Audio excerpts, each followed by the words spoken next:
Church, I came with an announcement from heaven today. Your failure is not final. Somebody shout, not final. You see, the enemy loves to whisper, you're finished, you're disqualified, God's done with you. But that devil is a liar. The word of God declares in Micah chapter 7, verse 8, do not gloat over me, my enemy. Though I have fallen, I will rise. David fell. Yes, he sinned. He failed morally. He failed as a leader. But when he repented, God still called him a man after my own heart. That means your failure does not erase your identity in God. The cross is proof that God specializes in comebacks. Failure didn't bury Jesus, it just set up the resurrection. And I'm speaking prophetically over somebody today. You may have stumbled, but God is about to lift you higher than before. You may have been rejected, but favor is coming back on your life. You may have messed up, but grace is about to overflow. Somebody needs to declare this over yourself. My God is bigger than my failure, and my future is greater than my past. Friends, I don't know what you walked in here carrying today. Maybe it's the weight of a bad decision. Maybe it's the memory of something you wish you could undo. Or maybe it's the shame of a moment when you should have stood tall, but instead you fell. I came to tell you, your failure does not get the last word. God does. The Bible says in Psalm chapter 73, verse 26, my flesh and my heart may fail, but God is the strength of my heart and my portion forever. Yes, your flesh can fail. Your mind can fail. Your best intentions can crumble. But God's strength does not collapse under the weight of your weakness. His mercy doesn't expire when your performance falters. Look at Peter. Oh, Peter knew failure. He promised Jesus he'd never deny him, and yet, before the rooster crowed, he failed 3 times. But that wasn't the end of Peter's story. After the resurrection, Jesus didn't shame Peter, he restored him. Why? Because Jesus is bigger than our failure. So today, I want you to lift your head. That guilt you've been dragging, he's already paid for it at the cross. That mistake you think defines you, he's already written a new chapter beyond it. Child of God, your story is not over because your failure is not the author. God is. I think one of the greatest lies we believe is that God is surprised by our failure, as if the one who formed us didn't know we'd need his mercy every single day. In Lamentations chapter 3, verses 22 and 23, it says, because of the Lord's great love, we are not consumed, for his compassions never fail. They are new every morning. Great is your faithfulness. Every morning. That means God built your life with room for his mercy to meet your mistakes. He didn't design salvation for perfect people, he designed it for broken ones. Think about Jonah. He failed God's command and ran the opposite direction. But God sent a storm, a fish, and a second chance. That's what grace looks like. It's persistent, it pursues you, and it picks you back up. So if you're listening to me and you feel like you've gone too far, let me remind you, you can't outrun the reach of God's love. You can't out-sin the power of his forgiveness. And you can't erase the plans he has for you, because God is bigger than your failure. I've been down in the gutter. I've seen rock bottom. And let me tell you, rock bottom is where you find out Jesus is the rock. The Bible says in Romans chapter 8, verse 1, there is therefore now no condemnation to those who are in Christ Jesus. If you are in him, you are not condemned, you are cleansed. The blood of Jesus didn't halfway forgive you, it washed you completely. Peter failed, Thomas doubted, Paul persecuted the church, and yet God used them to shake the world.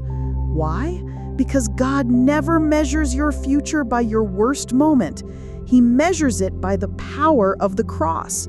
So hear me, failure is not your name. Redeemed is your name. Forgiven is your name. Chosen is your name. Loved is your name. And if the devil tries to remind you of your past, you just remind him of his future, because Jesus already crushed him at Calvary. God is bigger than your failure, and he's about to use you more than ever before. I wonder if the reason failure feels so heavy is because we confuse it with identity. We start to believe that what we did is who we are. But God never defines his children by their worst decisions. In Isaiah chapter 43, verses 18 through 19, the Lord says, "Forget the former things. Do not dwell on the past. See, I am doing a new thing. Now it springs up. Do you not perceive it?" God calls us to stop replaying the moment of failure and start anticipating the moment of restoration. When Jesus met the woman caught in adultery, he didn't just say, "Neither do I condemn you." He also said, "Go and sin no more." Grace not only forgives, it empowers. Forgiveness removes the shame, and grace equips you to walk in victory. So today, I invite you to take your failure, lay it at the feet of Jesus, and watch him turn it into a testimony. Because the God who wrote your story is still holding the pen, and he's not done yet. My friend, before we pray, I want you to hear this loud and clear. Your failure is not the end of your story. Some of you have been walking with the weight of regret for years. You've replayed that moment in your mind over and over. The choice you wish you could take back, the words you wish you hadn't spoken, the path you wish you hadn't taken, and somewhere along the way, you began to believe the lie that God was finished with you. But the truth is, God saw your failure before you ever made it, and he already made a way to redeem it. The Bible says in Psalm chapter 103, verse 12, "As far as the east is from the west, so far has he removed our transgressions from us." That means the stain you keep remembering, God has already washed away. Look at Peter. He denied Jesus 3 times, yet Jesus restored him and used him to preach the first gospel sermon. Look at David. He fell into sin, but God still called him a man after his own heart. Look at Jonah. He ran from God, but God still sent him to bring a city to repentance. Your failure is not bigger than the blood of Jesus. Your sin is not greater than his mercy, and your past is not stronger than his plans for your future.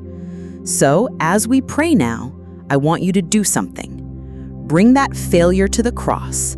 Lay it down at the feet of the one who can take ashes and make beauty, who can take brokenness and make healing, who can take your lowest moment and make it a testimony that gives him glory. Let's pray together. Heavenly Father, we come before you today with hearts that are heavy but hopeful. Heavy because, Lord, we know our own shortcomings. Heavy because we've stumbled, we've fallen, we've made choices we wish we could undo.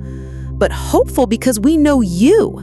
And we know that you are not just the God of our victories. You are the God who redeems our failures. Lord, your word tells us in Psalm chapter 145, verse 14, the Lord upholds all who fall and lifts up all who are bowed down. We thank you that when we fall, you don't walk away. You stoop down, you reach into the dust, and you lift us back up. Father, some of us here have been carrying guilt for years. Memories that replay in the quiet moments, whispering that we're not worthy, that we've gone too far. But right now, we declare your truth over those lies. You said in Romans chapter 8, verse 1, "There is therefore now no condemnation for those who are in Christ Jesus." No condemnation, no eternal sentence of shame, no final verdict of failure, only mercy, only grace, only love.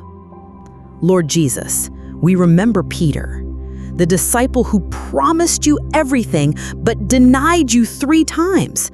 And yet, after the resurrection, you didn't cast him aside. You met him on the shore, cooked him breakfast, and restored his calling. That's the God we're praying to right now, the God who restores what we thought was ruined. So, Father, we bring our failures to you.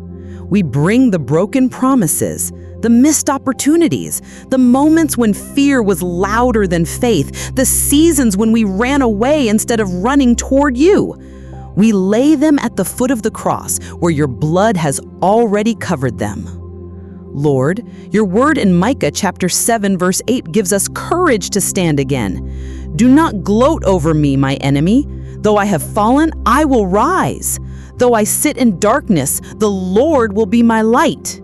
Yes, Lord, we will rise not by our own strength, but by yours. We will walk not in the shadow of our past, but in the light of your presence. Holy Spirit, whisper into every heart today. You are not finished. You are not forgotten. You are not defined by what you did, but by what Christ did for you. Let that truth sink deep into us until it becomes unshakable. We thank you, Father, that the blood of Jesus speaks a better word than our failures. Our mistakes say guilty, but the cross says forgiven. Our past says disqualified, but grace says chosen. Our shame says broken, but your love says redeemed. Lord, I pray for every person listening to this prayer who feels unworthy to come back to you.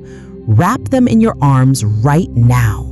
Let them sense the warmth of your welcome. Let them hear the words you spoke to the prodigal son. This son of mine was dead and is alive again. He was lost and is found. Luke 15:24. Father, teach us to see failure not as the end, but as the place where your mercy meets us. Turn our shame into testimony.